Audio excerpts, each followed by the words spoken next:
Yeah, and this is the second meeting for 2024, the 294th meeting of the CBN, but we're already up 600 basis points in MPR in 2024. Joining us now is Kalu, a financial expert, joining us via Zoom from the US. Great to have you on the show. Hey, how you doing, sir? Good morning. Yeah, I'm doing good, but it's another hike, not as big as the first. How are you seeing this? And we're seeing the CBN governor there saying that inflation rate should moderate before the next meeting. How are you seeing this? Yeah, well, first of all, it's expected that once inflation goes up, the CBN governor is going to hike rates. He's very hawkish about that. He has communicated that clearly. But I'm not sure he can determine where inflation rate is going to end up, because the key driver of inflation in Nigeria, as we know, is food. So the CBN has they can't produce food. He's basically a hostage to the federal government's, what should we say, plan to eradicate the banditry that is causing the lack of food supply to rise in Nigeria, to then bring down those prices and then bring down the CPI, which then brings down inflation. So yes, it was an expected hike, but I don't think the CBN governor knows where inflation would be going forward. Yeah. All right, and definitely, I'm sure the average investor would want to know how to profit, from this, even though we know cost of borrowing is getting more expensive at this time. What would you say is the right way to go about this as an investor to navigate all of this interest rate hikes? Well, you see, what it does right now is that it makes the cost of capital very expensive for the SMEs and even for everyone in Nigeria. So if you have a bank, the banks would earn more because, of course, they're going to charge more on their loans, but the pool would reduce, but they'll make some money, right? So for you, your cost of capital is going to go up. If you have a credit card, it's going to hit you it's going to hit you in terms of higher fees. Those fees go to a provider, and that provider makes more profit. So those guys make more profit. You've also got to look for companies that do elastic products, things that Nigerians must buy, food, especially the food companies, the cement companies. Those guys have elastic product that even though the price goes up, Nigerians still have to buy. So that's where you want to go to. You want to avoid the luxuries, the not to haves, the holiday guys, the things that Nigerians can afford to live without. Those guys are going to really start to speed down on the pecking order in terms of spending. So it's necessities. Look for those companies that produce those stocks that have necessities or brands that Nigerians must buy. That's where you want your money to be. This favors T-bill guys. This favors savers. As interest rates go up, savers make more APY on their returns. So it's better. It's catching up to inflation, but we're still not having a real return. Yeah, but it's catching up. Right, and we're definitely hoping, we can tame inflation, at some point. But now we're seeing some stability in the FX market now, consistent, gains. That's for the Naira. At this point, but we're not really getting that stability when it comes to inflation. How much of this strengthening of the Naira, is helping reduce inflation at this point? Because they should be coupled together, right? So with the CBN governor said that the inflation in Nigeria is driven by the pass-through, the imports pass-through into Nigeria. But look at the problem now. Nigeria's inflation is caused by high food prices. The stability of the exchange rate doesn't affect that high food prices because we're not really importing or we're not allowing food to come in.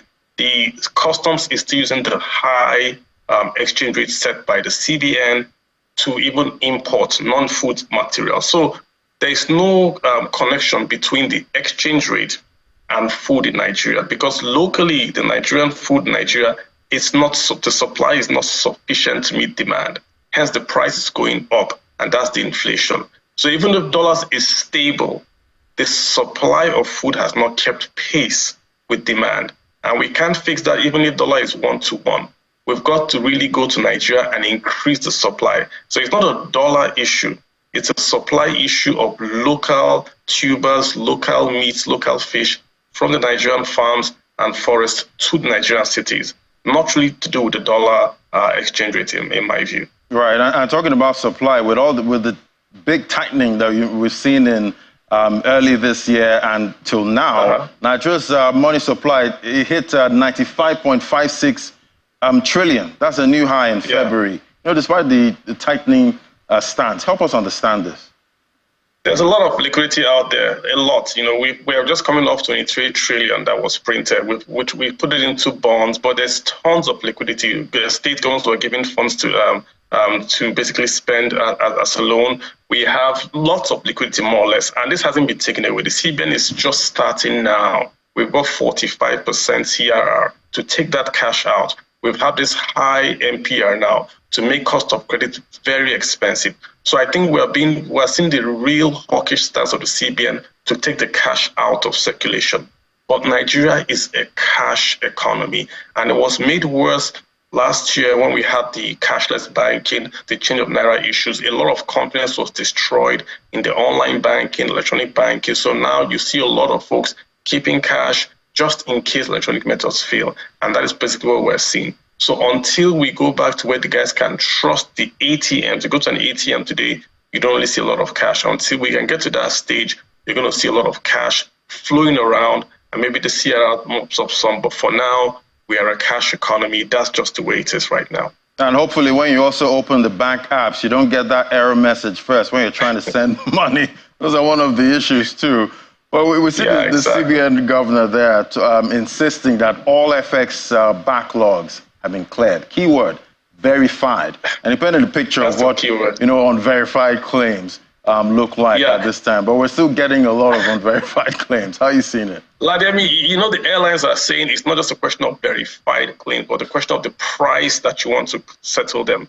They are saying they sold those tickets when the Naira to the dollar rate was different from today. So if you settle them at today's price, they've lost money. So it's not just that we're settling, but at what price are we settling? That's actually a second point that they're also raising. So if you pay me now for a debt that was incurred 2 years ago when the Naira was 400, I've lost money when you do that exchange conversion. That's also their point they're making. They may have a point there, but, it is what it is, yeah. 2024, do we get some kind of soft landing, no landing, or is it definitely going to be a hard landing for the economy?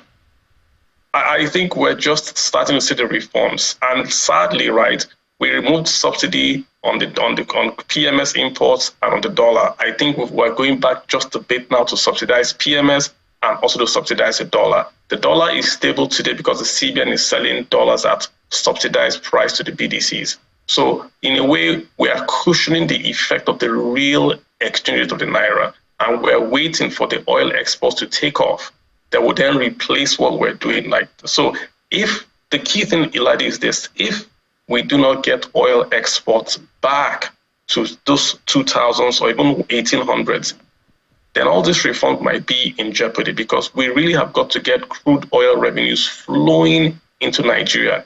If you look at the trade report, we're importing more food than we're exporting food. Look at the non-agricultural export, it's low. Nigeria is really surviving on the exports of crude oil and gas. If we don't keep those things flowing to bring those dollars into Nigeria, then these reforms, this is a stopgap by the CBN. Moving at the fiscal side, the fiscal side will take over and grow the economy and then supply the bank, which is the CBN, with dollars. For now, the CBN is doing a short-term stopgap. They can't do this forever. They can't sell to BDCs forever. So the sector is going to step up and take charge. Otherwise, like you said, hard landing, we're looking at it. Yeah, and I did see your response to one of your ex-followers there, how to increase FX liquidity. And you did say export, export, export. Thank you so much. That's the word. Kalu Aja, always great having your perspective. Thank you. Thank you, sir. Have a good one. You too.